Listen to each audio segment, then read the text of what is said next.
লক্ষ্মীপুর সদর উপজেলার দালাল বাজারে বাজার মনিটরিং অভিযানে সুপারশপ স্বপ্নসহ ৫টি ব্যবসা প্রতিষ্ঠানকে মোট ৩৬,০০০ টাকা জরিমানা করেছে ভ্রাম্যমাণ আদালত। সোমবার ২৩ ফেব্রুয়ারি সকাল থেকে দুপুর পর্যন্ত জেলা প্রশাসন কার্যালয়ের সহকারী কমিশনার ও নির্বাহী ম্যাজিস্ট্রেট নিরুপম মজুমদার এবং হাবিবুর রহমান পৃথক অভিযান পরিচালনা করেন। অভিযানকালে ভোক্তা অধিকার সংরক্ষণ আইন, কৃষি বিপণন আইন এবং বিএসটিআই আইনে বিভিন্ন অনিয়মের দায়ে জরিমানা আদায় করা হয়।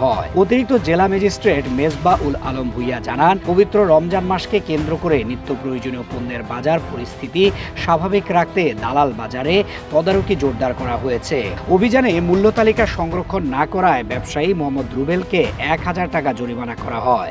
মেয়াদ উত্তীর্ণ পণ্য রাখা এবং মূল্য তালিকা প্রদর্শন না করায় ব্যবসায়ী খলিলুর রহমানকে ৫,০০০ টাকা জরিমানা করা হয়। একই সাথে মেয়াদ উত্তীর্ণ ও অস্বাস্থ্যকর পণ্য রাখার দায়ে স্বপ্ন সুপারশপকে ১০,০০০ টাকা জরিমানা করা হয়। বিএসটিআই আইন অনুযায়ী লাইসেন্স প্রদর্শনে ব্যর্থ হওয়ায় ব্যবসায়ী রাকিবুল হাসানকে ১০,০০০ টাকা এবং পণ্যের ক্রয় রসিদ সংরক্ষণ না করায় সুমাইয়া বাণিজ্যালয়কে ১০,০০০ টাকা জরিমানা করা হয়। প্রশাসনের পক্ষ থেকে জানানো হয়েছে, বাজারে নিত্য প্রয়োজনীয় পণ্যের দাম স্থিতিশীল রাখা, ভোক্তাদের স্বার্থ সুরক্ষা এবং জনস্বার্থ নিশ্চিত করতে এ ধরনের তদারকি কার্যক্রম নিয়মিতভাবে অব্যাহত থাকবে।